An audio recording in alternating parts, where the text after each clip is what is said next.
The metallic clang echoed through the precinct like a gunshot.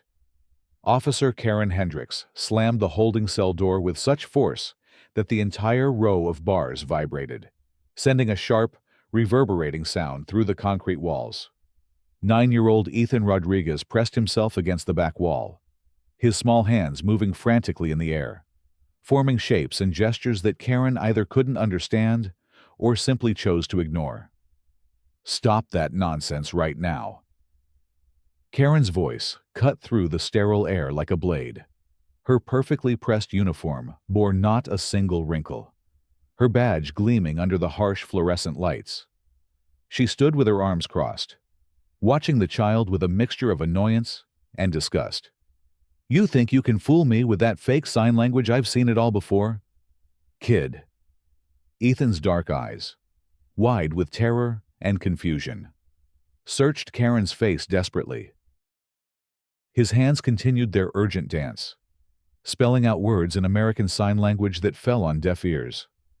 "Please," his hands said, though no sound escaped his lips. "I need my mom. I was looking for my mom." But Karen saw only defiance in his movements, rebellion in his silence. The afternoon had started so differently. Maple Street's annual block party was in full swing, with colorful banners strung between oak trees and the scent of barbecue smoke drifting through the warm June air. Children raced between booths, while parents chatted over cold drinks, and neighbors rekindled friendships that had grown distant over the winter months. It was the kind of community gathering that made Riverside Heights feel like the perfect suburban sanctuary it pretended to be. Ethan had been helping his mother, Chief Maria Rodriguez, set up the lost and found table near the community center entrance. She'd been called away for a brief phone call about a minor traffic incident on Highway 7, leaving Ethan with simple instructions to stay close and help any neighbors who might be looking for misplaced items. For a 9-year-old who communicated primarily through sign language, it seemed like a straightforward task. The table overflowed with the usual suspects of community events: forgotten sunglasses, a child's sneaker, several water bottles, car keys, and a handful of phones in various cases. Ethan had been organizing them by type, his natural inclination toward order making the task almost enjoyable. He'd learned to be helpful, to anticipate needs, to communicate through actions when words weren't accessible to those around him. That's when Karen Hendricks had spotted him. Karen had been patrolling the block party in her capacity as the Homeowners Association's self-appointed security liaison, a position she'd created for herself after years of complaints about teenagers skateboarding on sidewalks and neighbors who let their grass grow a fraction too high. She wore her authority like armor, wielding rule books and regulations with the precision of a surgeon and the mercy of a tax collector. When she saw Ethan handling the items on the lost and found table, her mind immediately jumped to the worst possible conclusion. A young Hispanic boy, unsupervised, touching other people's belongings in Karen's worldview. This could mean only one thing: theft in progress. "Hey, you!" Karen's voice had cut across the festive atmosphere like a siren. Several nearby families turned to look as she marched toward Ethan with purposeful strides. "What do you think you're doing with those things?" Ethan looked up, startled by the aggressive tone and sharp gestures. He tried to explain through sign language, his hands moving in careful, practiced motions that spelled out his role helping with the lost and found table. But Karen's expression only grew more suspicious. "Don't you dare mock me with that fake signing," Karen snapped, her voice rising enough to draw more attention from nearby families. "I know exactly what you're doing. Where are your parents, who's supposed to be watching you?" Ethan pointed toward the community center, then signed frantically that his mother would be right back. But Karen interpreted his gestures as evasiveness, his pointing as an attempt to distract her while he continued his alleged theft. "That's it. I'm calling the police." Karen pulled out her phone with theatrical flair, making sure everyone nearby could see her taking decisive action. "We'll see what your parents have to say when they have to pick you up from the station." The crowd that had gathered murmured uncertainly, Mrs. Peterson from down the street tried to intervene. Karen, maybe we should wait for his parents to come back. He was just helping with the lost and found. Stay out of this, Helen! Karen cut her off sharply. This is exactly the kind of enabling behavior that leads to bigger problems. Today, it's a water bottle. Tomorrow, it's breaking into houses. When Officers Johnson and Martinez arrived, Karen had already painted a vivid picture of a suspicious young man caught red-handed stealing from community property. She glossed over the fact that it was a lost and found table, instead emphasizing Ethan's inability to provide a coherent explanation for his presence. "He won't even talk to me," Karen explained to the officers, her voice dripping with practiced concern. "Just keeps making these gestures like he thinks I'm stupid.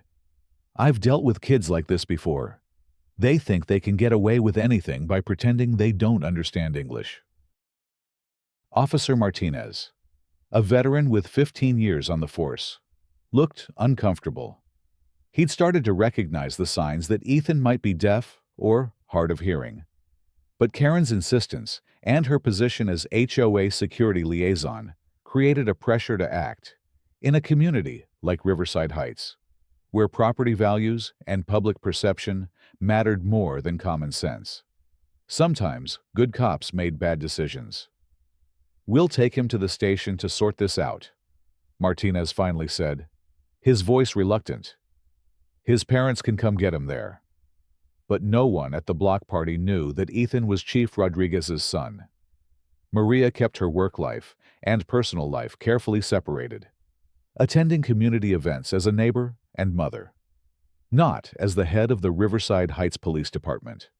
Her colleagues respected this boundary, never mentioning her position at social gatherings. So, when Ethan was loaded into the back of the patrol car, his frantic signing went unnoticed by anyone who might have recognized him. The crowd watched with a mixture of concern and relief as Karen stood victorious, hands on her hips, explaining to anyone who would listen how she'd prevented a crime spree from taking root in their peaceful community. At the station, Karen had insisted on personally overseeing Ethan's processing. She'd filled out incident reports with creative interpretations of the afternoon's events, describing attempted theft, failure to comply with lawful orders, and suspicious behavior that suggested gang affiliations. Her years of watching crime dramas had given her a vocabulary that transformed a child's confusion into criminal intent. "Lock him up until his parents show up," Karen instructed the desk sergeant. "Maybe a few hours in a cell will teach him that actions have consequences." Sergeant Williams, normally a man who followed protocol to the letter, found himself caught between department hierarchy and basic human decency. Karen's position as HOA liaison gave her unusual influence in a town where police funding often depended on community satisfaction surveys. He reluctantly processed the paperwork and escorted Ethan to holding cell number 3. The cell was designed for adult criminals, not confused children. Gray concrete walls rose to a ceiling, crossed with fluorescent fixtures that hummed constantly. A narrow bench ran along one wall, its metal surface cold to the touch. The smell of industrial disinfectant, mixed with the lingering odors of previous occupants, created an atmosphere of despair that seemed to seep into the pores. Ethan had never been in such a place. The sounds were overwhelming: the constant buzz of lights, the distant chatter of radios, the slam of doors, the footsteps echoing off hard surfaces. For a child whose primary sense was visual, the harsh lighting and stark environment felt like a sensory assault. Hours passed. Karen checked on him periodically, each visit reinforcing her belief that she was dealing with a hardened criminal in the making. When Ethan tried to sign to her, she saw defiance. When he pointed to his ears and shook his head, she saw lies and manipulation. "Oh, now you're deaf," Karen laughed during one visit, her voice echoing off the concrete walls. "That's convenient. I suppose you're mute too. Can't seem to remember how to talk when it might get you in trouble." She turned to Officer Rodriguez, who'd been assigned to monitor the holding area. These kids today, they think they can just make up disabilities to get out of taking responsibility. I've seen it a dozen times. Next, he'll be claiming he has ADHD or anxiety or whatever the diagnosis du jour is. Officer Rodriguez, no relation to Chief Rodriguez despite the shared surname, shifted uncomfortably. He'd been trying to communicate with Ethan for hours, and every interaction suggested the child was genuinely deaf. But Karen's authority and certainty made him doubt his own observations. Meanwhile, across town, Chief Maria Rodriguez was experiencing every parent's worst nightmare. She'd returned to the lost and found table to find it abandoned, with Mrs. Peterson frantically explaining what had happened. The story she heard made no sense. Her helpful, responsible son accused of theft, arrested by her own officers, taken to her own station. "There has to be some mistake," Maria said, her voice tight with controlled panic. "Ethan was helping me with the lost and found. He wouldn't steal anything. I tried to tell that HOA woman," Mrs. Peterson explained, wringing her hands, "but she wouldn't listen. She said he was pretending to be deaf to get out of trouble." Maria's blood ran cold. In all her years as a police officer, working her way up from patrol to detective to chief, she'd seen the damage that ignorance and prejudice could inflict. But she'd never imagined it could touch her own family, her own son, in her own department.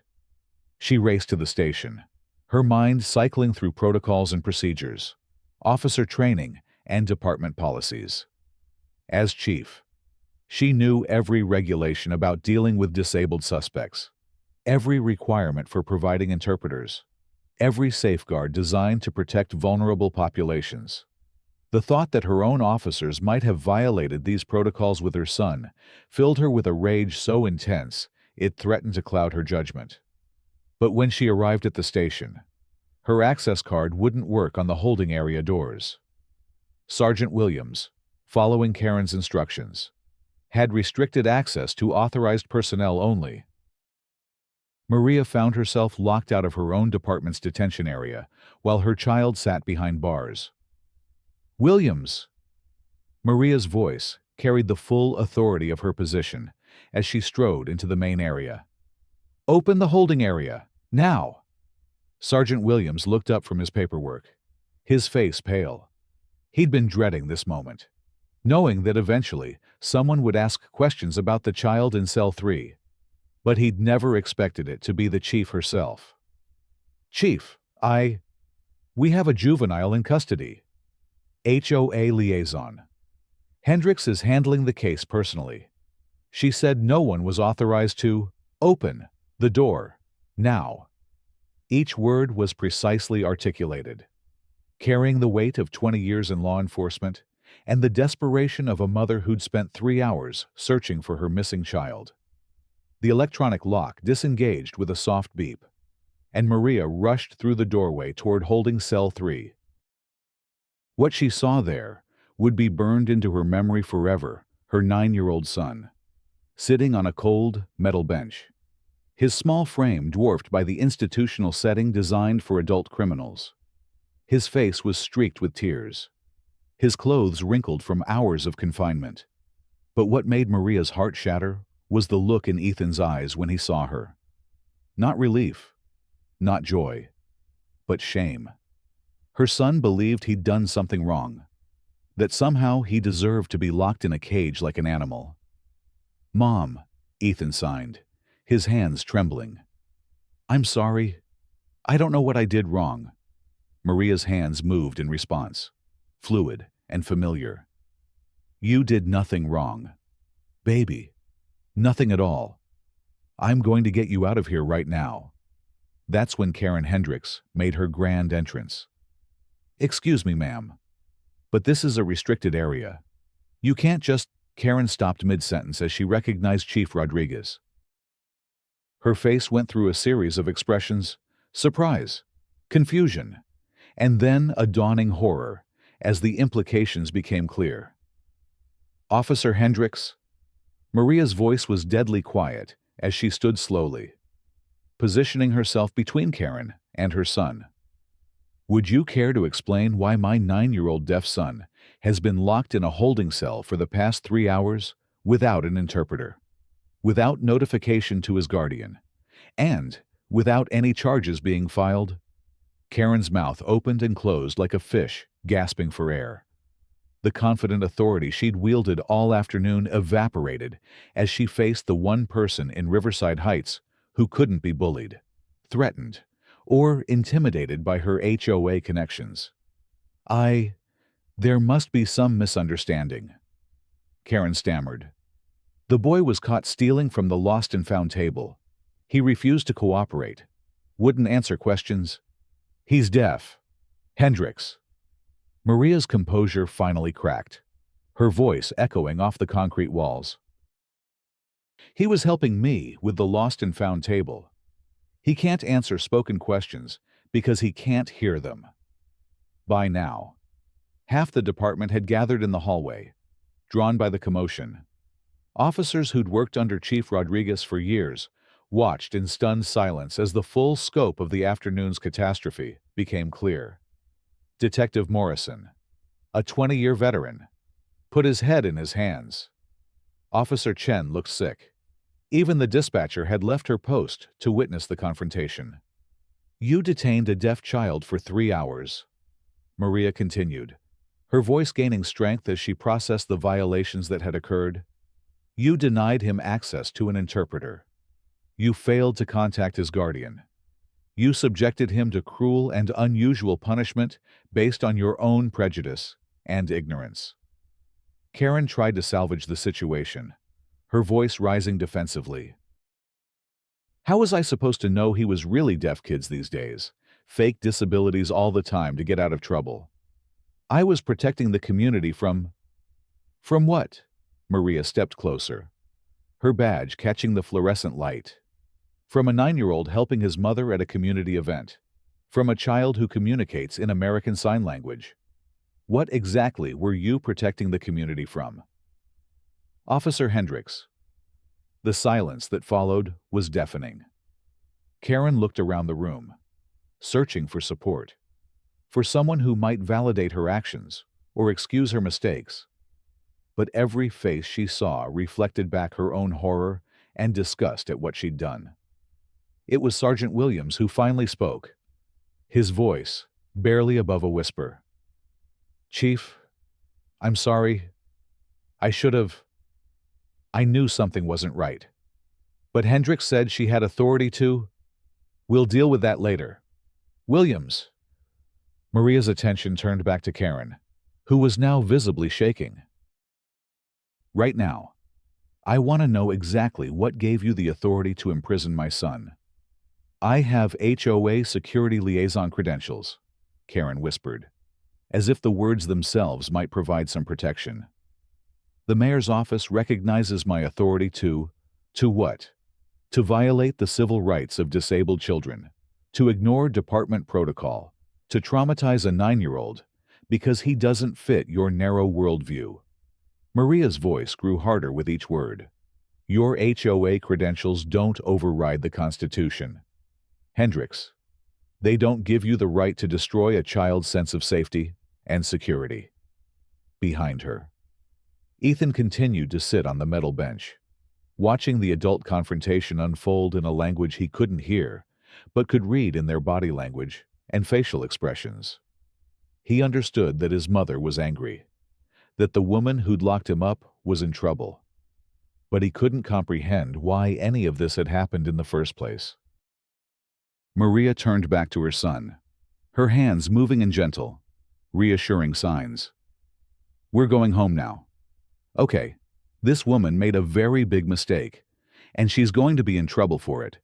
But you're safe now." "Am I in trouble?" Ethan signed back, his young face creased with worry. "No, baby. You did absolutely nothing wrong. This lady didn't understand that you're deaf, and she made some very bad decisions because of that. But that's her problem, not yours." As Maria helped Ethan to his feet, Karen made one last desperate attempt to shift the blame. If he had just worn some kind of sign or badge indicating his disability, this whole thing could have been avoided. How was I supposed to know? The look Maria gave her could have frozen lava. Badge, she repeated, her voice dangerously quiet. You think my son should wear a badge advertising his disability so that people like you don't abuse him? Should he carry papers proving he's deaf? Like some kind of identification card for second-class citizens? I didn't mean it like that. Get out! Maria's voice was barely audible, but it carried the force of absolute authority. Get out of my station. Get out of my sight. Consider yourself suspended pending a full investigation. You can't suspend me. I don't work for the police department. No, but you acted under color of law when you detained my son. You exercised police powers when you had him arrested. And now you're going to face the consequences of those actions. Maria's legal background. Earned during night school while working her way up through the ranks. Served her well in moments like this. I'm recommending that the district attorney file charges for unlawful imprisonment, violation of civil rights, and child endangerment. Karen's face went white. The reality of her situation was finally sinking in. She'd crossed a line from which there was no return. Her HOA authority, her neighborhood influence, her self-appointed role as community protector. None of it mattered when faced with actual legal consequences. Please, she whispered, her voice cracking. I made a mistake. I was trying to protect the community. I thought he was... You thought he was what? Exactly.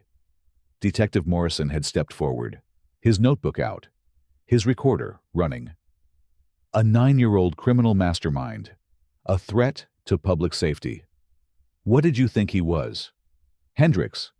Karen looked around the room again, but the support she desperately needed wasn't there. Every officer present had children of their own, families they protected, communities they served with actual compassion and understanding. None of them could fathom how a grown woman could look at a confused, frightened child and see a criminal. I want to file a formal complaint, Maria announced to the room, not just against Hendricks, but against every person who participated in the unlawful detention of my son. I want internal affairs to investigate every decision that led to a deaf child being locked in a holding cell for 3 hours. The words hung in the air, like a sentence of doom. Everyone present knew that an internal affairs investigation would scrutinize every action, every decision, every moment of the afternoon's events. Careers would be examined, protocols would be reviewed, and accountability would be demanded at every level. Sergeant Williams stepped forward, his voice heavy with remorse. Chief, I take full responsibility for my part in this. I should have recognized the signs, should have insisted on an interpreter, should have contacted you immediately when a juvenile was brought in. Yes, you should have. Maria's response was curt, but not cruel. Williams was a good cop who'd made bad decisions under pressure from someone who had no business wielding authority over children. We'll discuss your actions during the investigation. For now, I want a complete incident report on my desk within the hour. As Maria led Ethan out of the holding area, Karen made one final attempt to minimize her role. This is all being blown out of proportion. He wasn't hurt. He was just detained until his parents could be located. Standard procedure. Officer Chen, who'd been silent throughout the confrontation, finally spoke up. Her own daughter was deaf, and she'd watched the scene unfold with growing horror. Standard procedure is to provide an interpreter for deaf suspects. Standard procedure is immediate notification of guardians when minors are detained. Standard procedure is treating every person with dignity and respect, regardless of their disability status. Officer Chen is correct, Maria said, pausing at the doorway, which is why every person in this department is going to undergo mandatory disability sensitivity training, effective immediately. And Hendricks. She turned back to face Karen one last time. "You're banned from this facility. If you set foot in this building again, you'll be arrested for trespassing." The ride home was quiet, with Maria stealing glances at Ethan in the rearview mirror as he stared out the window. She could see the confusion and hurt in his posture, the way he seemed smaller somehow, as if the afternoon had diminished his sense of belonging in the world. That evening, after Ethan had been fed, bathed, and tucked into bed with extra hugs and reassurances, Maria sat at her kitchen table with a cup of coffee and began making phone calls. The first was to the district attorney's office, formally requesting charges against Karen Hendricks for unlawful imprisonment and violation of civil rights. The second call was to the mayor, explaining exactly how his appointed HOA liaison had traumatized a deaf child and exposed the city to massive liability. The mayor's response was swift and unequivocal. Karen's liaison position was terminated immediately, and the entire HOA oversight program would be reviewed and restructured. The third call was to the local media. Maria had spent her career avoiding publicity, but this situation demanded sunlight. The story needed to be told, not for revenge, but to ensure that no other child would ever endure what Ethan had experienced. Within 48 hours, the story had exploded across social media and local news outlets. The image of a 9-year-old deaf boy locked in a holding cell by an overzealous HOA officer struck a nerve that resonated far beyond Riverside Heights. Parents, disability advocates, civil rights organizations, and ordinary citizens flooded the police department and city hall with calls demanding accountability. Karen Hendricks, meanwhile, found herself at the center of a storm she was completely unprepared to weather. Her social media accounts, previously filled with complaints about neighborhood violations and community standards, became the target of nationwide criticism. Her employer, a local insurance company, quietly requested her resignation after clients began threatening to cancel their policies. The HOA board, facing potential lawsuits and massive liability, voted unanimously to revoke Karen's security liaison position and issue a formal apology to the Rodriguez family. The vote wasn't even close. Several board members had been horrified by Karen's actions from the moment they learned of them. But the real change came within the police department itself. Chief Rodriguez used the incident as a catalyst for comprehensive reform, implementing new protocols for dealing with disabled suspects, mandatory training on disability rights, and stricter oversight of anyone claiming to act with police authority. Officer Chen was promoted to head the new Disability Liaison Division, a position created specifically to ensure that the department's interactions with disabled community members would be handled with expertise and sensitivity. Her first initiative was partnering with the local deaf community to provide ASL classes for all department personnel. Sergeant Williams, after a thorough review of his actions, received a formal reprimand, but was also assigned to the new training program as an instructor. His experience with the incident, and his genuine remorse over his role in it, made him uniquely qualified to help other officers understand the importance of following protocol when vulnerable populations were involved. The legal consequences for Karen were swift and severe. The district attorney, facing public pressure and clear evidence of civil rights violations, filed charges that carried the possibility of significant jail time. Karen's lawyer recommended accepting a plea agreement that included community service, mandatory sensitivity training, and a permanent ban from any position of authority over children or disabled individuals. 3 months after the incident, Karen stood in a courtroom facing Judge Patricia Williams, who had a reputation for taking civil rights violations seriously. The judge's words during sentencing reflected the community's outrage and the need for accountability. "Ms. Hendricks, your actions on that June afternoon represent everything that's wrong with unchecked authority and prejudice masquerading as community protection," Judge Williams said, her voice carrying the weight of the law. You took a 9-year-old child's sense of safety and security, and you destroyed it based on your own biases and assumptions. You will serve 200 hours of community service working with disabled children and their families. You will complete comprehensive disability sensitivity training. You will never again hold any position that gives you authority over minors or disabled individuals. And you will live with the knowledge that your actions traumatized an innocent child whose only crime was being different from what you expected. As Karen was led away to begin her community service, Maria Rodriguez sat in the gallery with Ethan beside her. Her son had insisted on attending the sentencing, wanting to see the conclusion of the ordeal that had changed his understanding of the world around him. "Is it over now?" Ethan signed to his mother as they watched Karen's lawyer explain the terms of her sentence. "This part is over," Maria signed back. "But the important work is just beginning." She was right.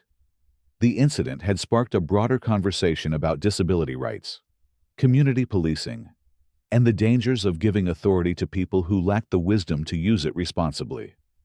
The Riverside Heights Police Department became a model for other agencies seeking to improve their interactions with disabled community members.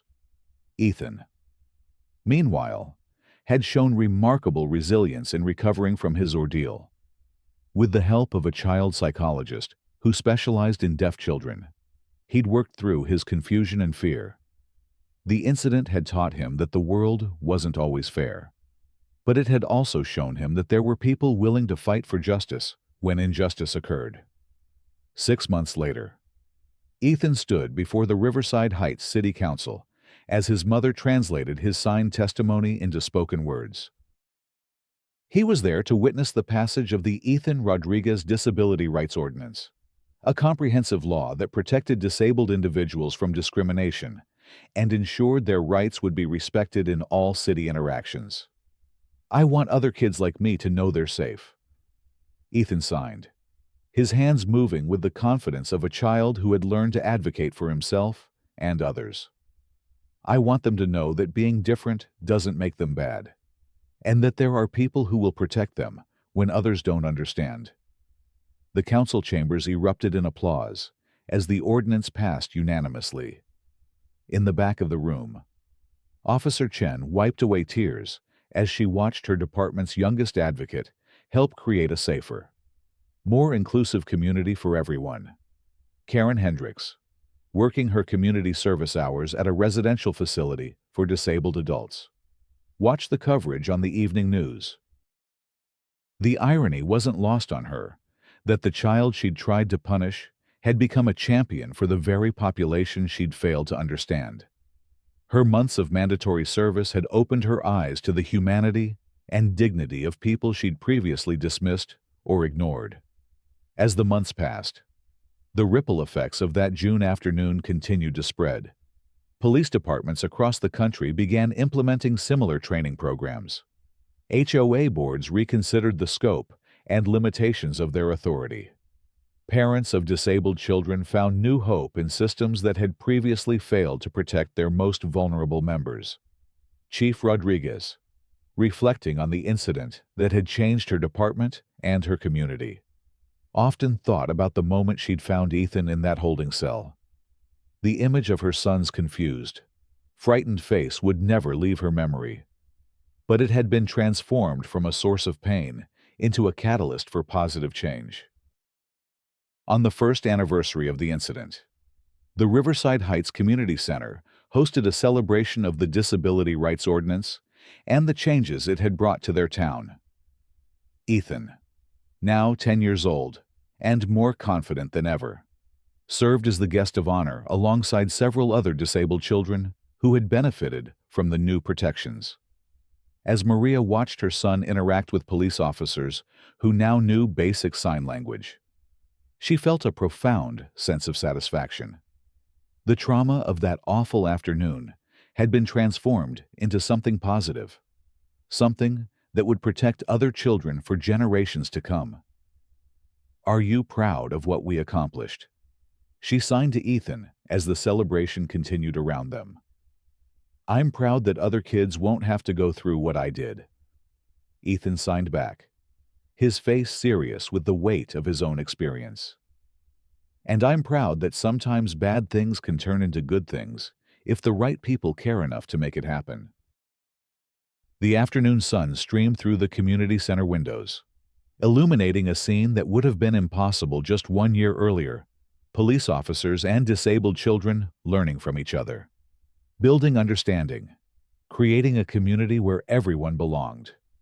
It was a powerful reminder that justice isn't just about punishment, but about transformation, education, and the endless possibility for positive change when people choose to do better. In the end, Karen Hendricks had inadvertently created the very change she'd spent years resisting. Her attempt to enforce narrow standards of conformity had instead opened her community's eyes to the beauty and value of diversity. Her failure to understand one deaf child had led to a broader understanding that made life better for hundreds of others. And Ethan Rodriguez, the 9-year-old boy who'd been locked in a holding cell for the crime of being different, had grown into a young advocate whose voice, expressed through hands that moved with grace and purpose, would continue to speak for justice long after the echoes of that awful afternoon had faded into memory. The metallic clang of cell doors had been replaced by the sound of children laughing, learning, and growing in a community that finally understood that true safety comes not from excluding those who are different, but from embracing them as valued members of the human family. It was a lesson learned the hard way, but learned completely, and one that would endure long after the participants in that June afternoon had moved on to other chapters of their lives. Sometimes the most profound changes begin with the worst moments, and sometimes the greatest victories emerge from the darkest defeats. In Riverside Heights, a community had learned that justice isn't just about punishment. It's about growth, understanding, and the endless capacity for human beings to become better than they were before. And, in the center of it all, a young boy's quiet courage had spoken louder than any voice, proving that the most powerful advocacy often comes from those who communicate not with words, but with the unwavering strength of their own truth.